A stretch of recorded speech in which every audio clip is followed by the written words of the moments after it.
Dealing with adversity, the best way to deal with adversity is to have experienced it before. So you have experience around dealing with these situations. And so allowing yourself to fail is actually critical. And being in an environment where you have failed is critical to performance going forward. So embracing failure is what I say, and understanding that that's part of the journey to becoming better and stronger. And that can be physically, that can be mentally, that can be in a number of areas.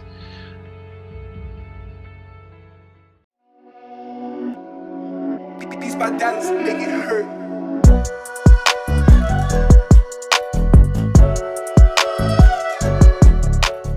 Hi everyone, we have a very special guest here with us today. He has over 2 decades of experience working closely with both elite athletes as well as the general population. But more notably, he's worked very closely with the Indian cricket team as their lead physiotherapist, and now also with the Rajasthan Royals in the IPL. But on a more personal note, he's someone I deeply admire. His worldviews, his approach to healthcare, and his mindset behind sports has played a deeply influential role in shaping my own worldviews. I'm really excited to have Mr. John Gloster with us today. It's a pleasure to have you here. It's a pleasure to be here, and thanks for the introduction, and thanks for the opportunity to talk about things that I love as well. Sport, nutrition, cricket, and also general wellness, fitness, and health, which I think are things that need to be on the agenda at the moment, given the current context. So, thank you for that opportunity. Thank you. So, Mr. Gloster, you've been involved with the Indian cricket team since 2005, both with the national team and the Rajasthan Royals. How has the culture of sport and training evolved in India since then? Do you think that the fitness standards set by athletes like Mr. Virat, Kohli have impacted these changes? Yeah, look, it's been a really interesting journey for me. Obviously I entered these shores in, I think it was 2004, somewhere around there. And yeah, primarily to work with the Indian cricket team. And then that journey took me for the next 4 years and then into the IPL era. So since the inception of the IPL in 2008, I've been involved with the Rajasthan Royals, plus along with numerous other projects within the sports world. But what I have seen is a remarkable change in not just the outcomes, but in the mindset of people towards fitness and health. And a lot of those agendas are also driven by the high-profile athletes that we see. So when I first came here, I sort of identified that fitness was a bit of an issue with the current Indian team that I was with, and therefore performances were never going to be consistent. So I felt that, we were dealing with a group of cricketers and athletes who were the best in the world as technical cricketers. There's no doubt about that.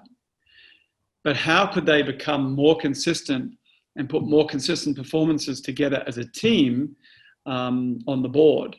So I felt that we were lacking in one area, which was fitness. And if you want to compete with the Australias of the world and these guys, then you need to bring everything to the table.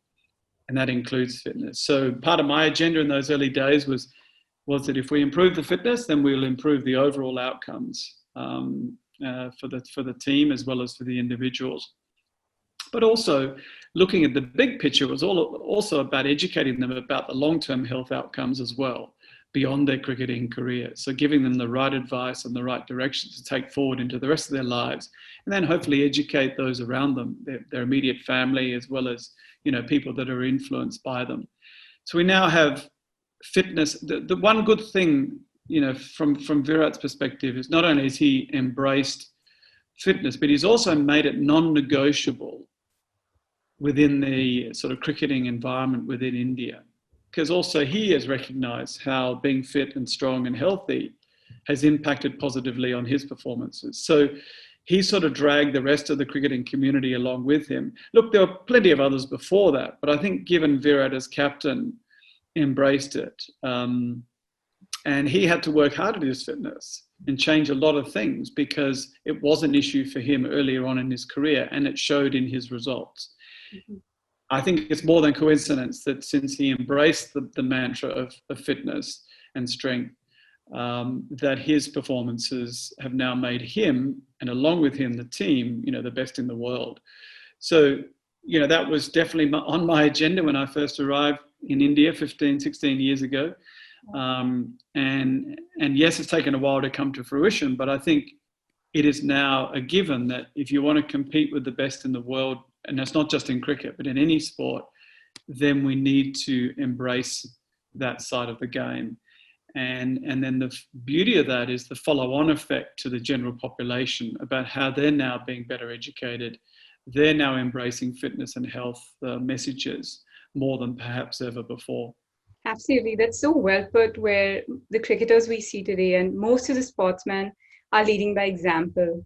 But speaking of competition, training can be extremely taxing for elite athletes. How do they recover both physically from an injury and also mentally, perhaps if they have a bad day on the field or they lose as a team? How do they deal with adversity and any emotional roadblocks that come along the way? I think dealing with adversity, the best way to deal with adversity is to have experienced it before. So you have experience around dealing with these situations. And so allowing yourself to fail is actually critical. And being in an environment where you have failed is critical to performance going forward. So embracing failure is what I say, and understanding that that's part of the journey to becoming better and stronger. And that can be physically, that can be mentally, that can be in a number of areas. We're all going to fail at some point, but it's what you do with that and how you move forward that makes you better than perhaps the guy sitting next to you. So I think, that's the part also that we've also got a lot better at, is recognizing that we need to tackle this mind and mental space of our athletes as well. And COVID-19 has given us that opportunity to really tackle that side of our athletes and our cricketers' games and make them more aware of it and make them and develop more tools to deal with these situations, particularly the fearful situations, the uncertain, the unknown, coming out of our comfort zones. All of us have been exposed in those areas over the last 4 or 5 months due to COVID.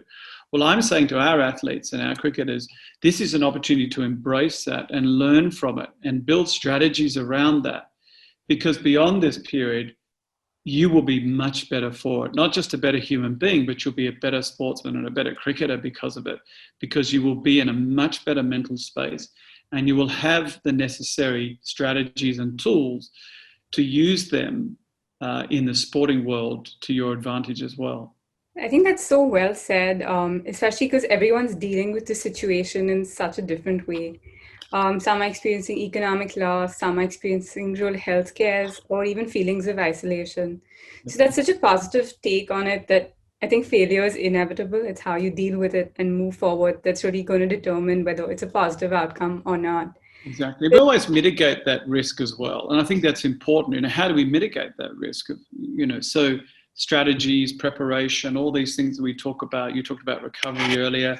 Having a really good recovery strategy in place for the team means that you're reducing the risk for them getting injured going forward in future matches. So that's where we've got to get smarter. And I think that's where we are getting smarter. We're managing our players better. We're managing our athletes better. We're managing ourselves better. And we're learning from these experiences, particularly in COVID, about how to do that. And there's 2 or 3 areas that I've asked everybody to focus on during this period. One is obviously the physical and finding ways to stay physical and engaged in activity during this period. And we need to be creative around that. The other is around nutrition. This is a really important time for that, but also a really good time to break old habits and then start instilling new ones. We've got the time to do it, we've got the environment to do it, and we've got the opportunity to do it. And I think we should all be doing that, not just for our health and well-being and immunity right now, but again, creating good habits going forward. We've only got to look at the data around comorbidities, particularly obesity and diabetes and inflammation with COVID or poorer COVID outcomes. There's incentive enough there to say, well, I should be addressing that to protect myself better now, but also going forward. So that's another thing that I brought to the table. So it's the physical, it's the underpinned by the nutritional, but then also, as we said, exploring the mental space to complete the picture for them. So Rasta, I think it was very interesting that you said habits, because very often we tend to look at nutrition through the lens of diets, calorie restriction, eat less and move more. But I think people don't change unless they need an emotionally compelling reason to do so. It rarely comes from reason alone. So I think that's where the power of Yeah. habits come in, where because it's more long lasting than getting onto a very restrictive diet for a few weeks. So, what, in your opinion, are a few blunders that the general population makes when it comes to nutrition, to healthy eating, or even gimmicks like immunity teas and immunity breads that we see nowadays? I think it's about going back to the basics and working out, what fuels disease, and we know that that's inflammation primarily, and therefore looking at the food groups that fuel inflammation, and keeping it simple. I think we overcomplicate a lot of things. I think we overcomplicate our understanding of nutrition. And at the end of the day, what I say to people is that you need to understand how food works when you consume certain foods. One of the biggest issues we have in this country and across the world at the moment, as you know, is diabetes and the type 2 diabetes epidemic. And it's on the back of that I think we need to educate people more, because when you ask the general population around type 2 diabetes, it's incredible how many people just do not even understand what it is. And it's as simple, and it can be explained very simply, in that it's just your inability to control your blood glucose levels with your own insulin. So I think education is the key, and the education around the source of these diseases. And then the appropriate food choices on the back of that. And that can be vegetarian, that can be non-vegetarian, whatever it may be. But people understanding the root causes first, we've never really addressed that, not just in this country, but globally either. Or we're being fed the wrong information. So I think that's where I would start. And I think also we need to go back and really look at some of our traditional eating habits and our traditional cooking methods and learn from them. Because I think there's a lot to learn to this Indian demographic and this generation of Indians, to go back and start talking to their grandparents and great-grandparents and even their parents about what has changed for them and the way they eat. Because I think we've got it wrong now, particularly with the influx of all the Western influences and processed foods into the Indian diet. I think that's tipped the balance. I would start by talking to my grandmother, if I was an Indian child, about what they cooked in, how they cooked, where they sourced their foods. And I know you probably heard this before, but for me, it all just comes back to eating real food that is regional to you.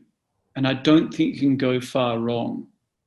Okay? McDonald's is not regional to you, and it's not real food. I'm sorry to pick on McDonald's, but in general, processed food. So if you can think about anti-inflammatory foods, you think about real foods, and you think about reducing your added sugar intake, stick to those key strategies, and I don't think you can go too far wrong, to be honest. So I think we've overcomplicated it. Let's keep it simple.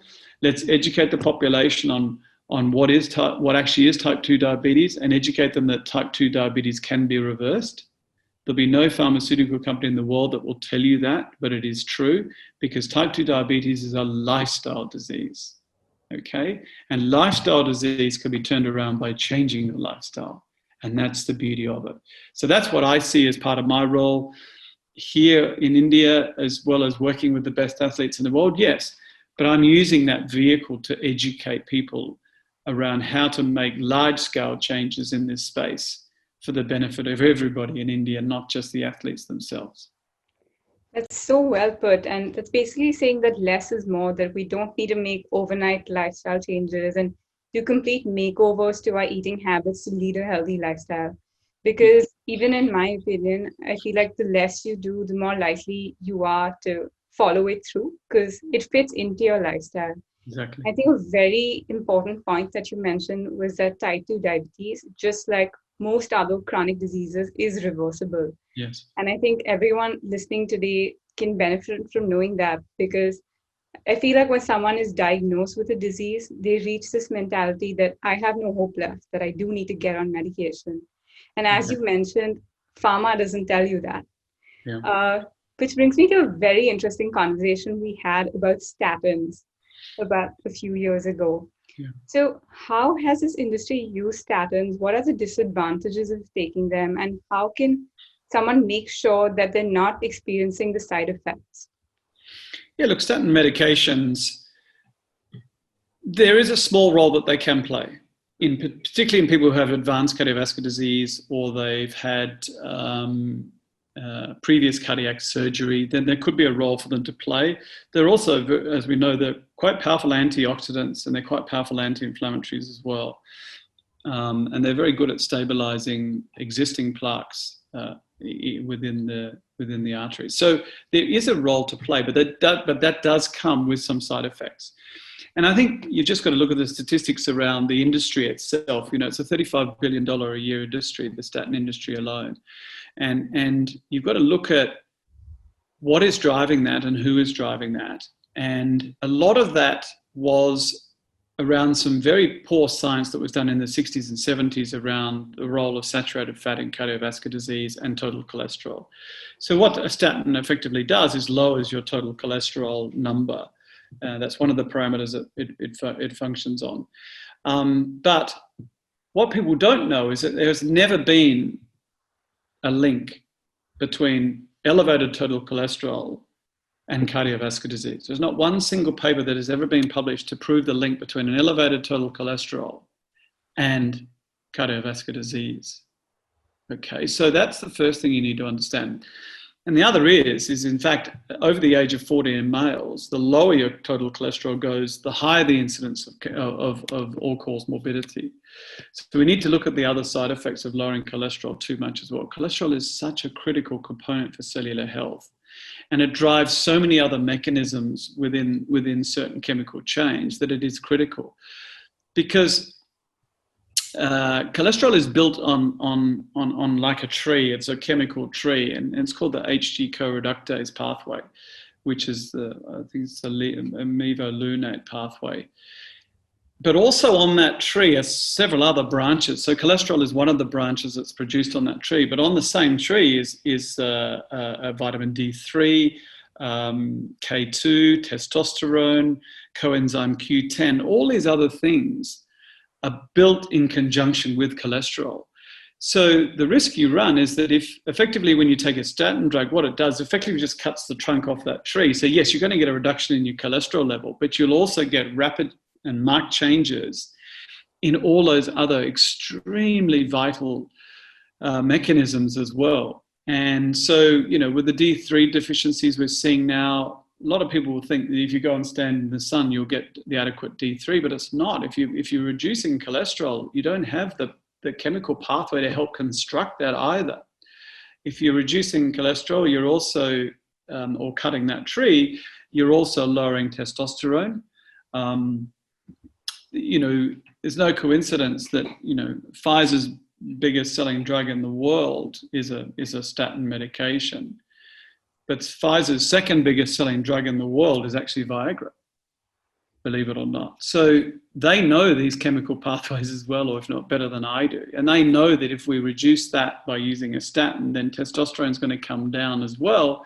And if you look at the statistics around male erectile dysfunction in the US, then, you know, they know these numbers. So then obviously the testosterone increasing drugs as well as drugs like Viagra sales will go up.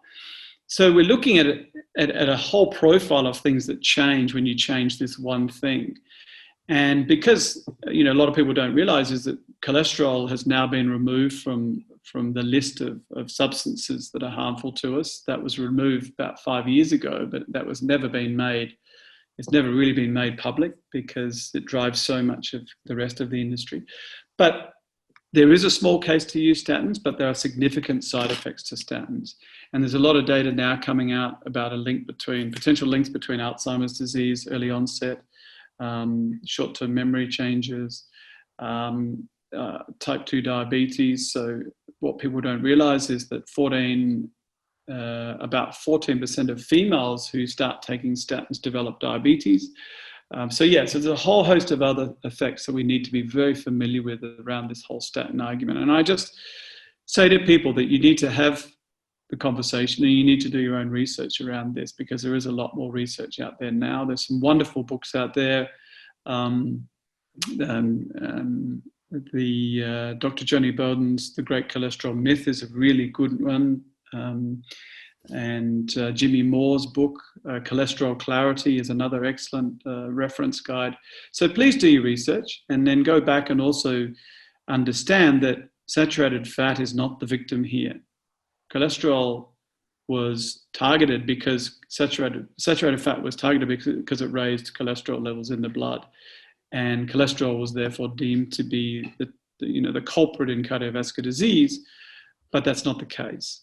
It's inflammation, and it's an inflammatory changes in the arterial wall that then trigger those changes. So we need to get to the source, and the source is inflammation. What is the source of inflammation? Well, it's high levels of insulin over long periods of time in your system. It's sugar. It's hydrogenated and processed vegetable oils, and various other pollutants and things around us. But the predominant driver of inflammation in our system, and therefore the prominent driver of disease, arterial disease in our system, is inflammation based on foods and what we eat. I couldn't agree with you more. I think just as humans, it's easier for us to target one nutrient and be on our way, thinking that's to blame for all our health issues, whether it's sugar, whether it's fat. But we know today that dietary fat is actually good for us, and it's actually sugar that's creating most of the problems. And to be more specific, added sugar that's added during the manufacturing, cooking process, or by any human at any step. Yes. I think a very important message is that cholesterol is actually required for cellular function. Completely. So it's so essential that the liver produces enormous amounts of it every day, because it's so critical for every function in the body. And, we need to appreciate that, and we need to understand that we've known about this issue with sugar and inflammation for a long, long time. In fact, Professor John Yudkin in 1972 wrote a little book called Pure, White and Deadly, where he explained how sugar was going to kill us all, and it would be the root cause of the obesity and diabetes epidemics that we're going to see going forward. And he was completely right. So we've known about this for a long time, but unfortunately other agendas have taken over and pushed, which has sort of squashed a lot of this traditional, understandings that we've had. So, there's a really interesting debate, and yes, the added sugars, the high fructose corn syrups, 85% of all your processed foods today contain sugars, added sugars and high fructose corn syrup. And so then the other thing that I get people to do is ask the question, when you feel hungry, are you actually hungry, or are you craving for something? So the human body physiologically, unless it's a very small child or you're in extreme training, doesn't get hungry in under about a 12-hour period. So if you're feeling hungry as a normal person in that period, it's probably not hunger. It's a craving for something. And it's a craving for something that we're all addicted to. And that is something that triggers the reward centers in our brain, which produces dopamine. So sugar does that. Blood glucose does that. It triggers the same reward centers in the brain as cocaine and heroin do. So effectively, what's happening is that when we come off our little fix and our little high, after a while, the body or the brain demands another fix, and it's a regulated system. So the more you upregulate it, the more you need to satisfy it, and so we need more and more and more. So that fuels that addiction even more. So, and big industry know that. They know what triggers the brain. They know, they talk about bliss points. They talk about, all these other things when you look into it. They know what drives these addictions, and they know that by adding a little bit of sugar to this and a little bit of sugar to that, people will keep coming back for more. So you have to break that cycle. So you're not actually hungry. You're just craving for something that we're all addicted to, or the majority of us are addicted to. But we can turn that off. We can stop that addiction. And it's by making the correct food choices and understanding what are the foods that satiate us, what are the foods that switch those mechanisms off, and rebalance our hormones. So the hormones being leptin, ghrelin, and insulin.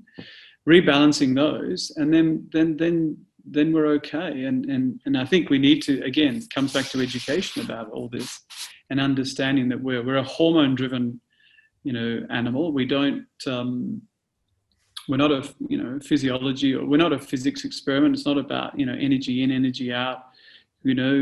Just because you eat this amount, you can run it off. That it doesn't work like that. Asim Malhotra, always the cardiologist, always said you can't outrun a bad diet. So we just need to be better educated on when we eat certain foods, what do they do to our blood glucose? If it makes it go up and you're not able to get rid of that fuel, burn it off in energy, then the body has to store it. And that's what insulin's job is. Insulin's job is to either put blood glucose into the cell where we use it as fuel, or if it doesn't need it, it has to store it. Insulin's first name, when it was founded, when it was discovered back in the late 1920s, I think it was called the fat storing hormone. That's what it does. That's its primary role, is to fill your lipid stores, convert that blood glucose back into lipid and store it. But the wonderful thing is that when your blood glucose levels go down and therefore your insulin levels go down, that's the signal also to start using your fat stores as fuel and start oxidizing your own fat stores. So it's a lovely, lovely mechanism, but I think that's what we need to be educating people on, is actually how it all works. Absolutely. So I think insulin definitely is the key. And very often when we look at nutrition, like I mentioned before, it's through the lens of weight loss and diets. But I personally believe that when someone invests in their well-being and their long-term health, better body composition is an automatic outcome. And the reverse doesn't always hold true, because several diets just steal people of their mental wellness, of their happiness, of their satiety. Their hormones go out of whack, their hair starts breaking off, and so does their skin. Yeah. So I think something you mentioned about cravings and physical hunger, that's such an important distinguishing factor, because even in my practice, I feel like the biggest blunder people make is when they eat when they're not physically hungry. So the mind plays a very important role. And today more than ever, everyone is talking about mental health and stress. So in terms of chronic disease, in terms of inflammation, what role does stress play? Huge role, and I think we've overlooked stress too much and its influence on every other system in the body. Because stress at the end of the day manifests itself in so many other things, in poor sleep patterns, various other things.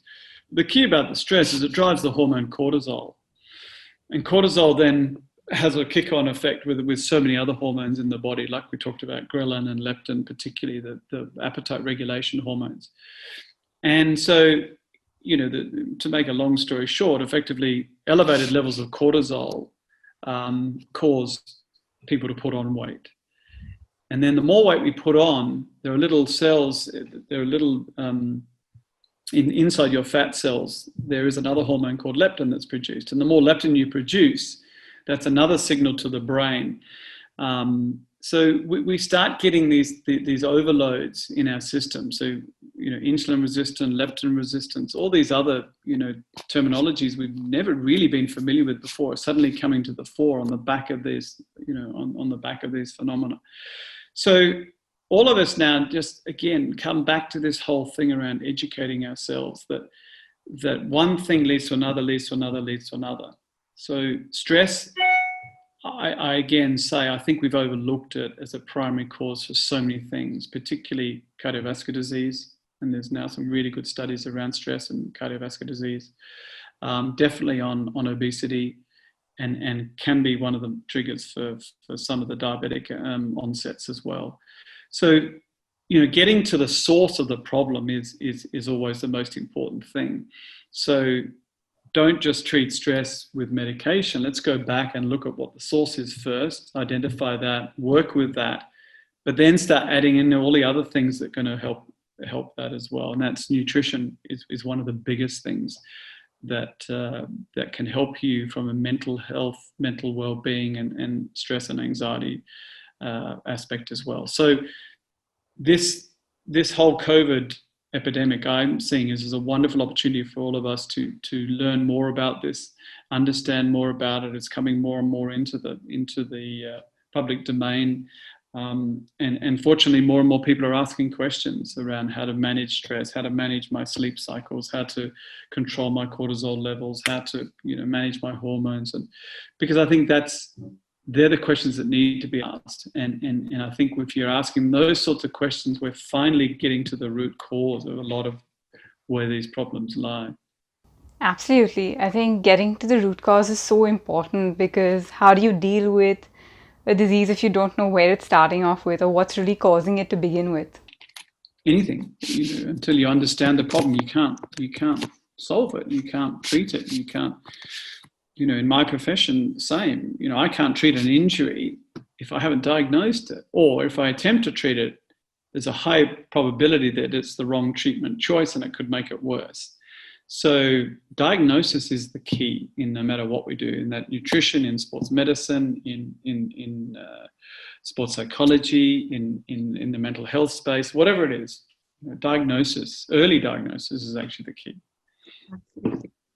Mr. Gloster, right now with everything going on, so many sporting events have been cancelled or pushed, but the IPL is taking place.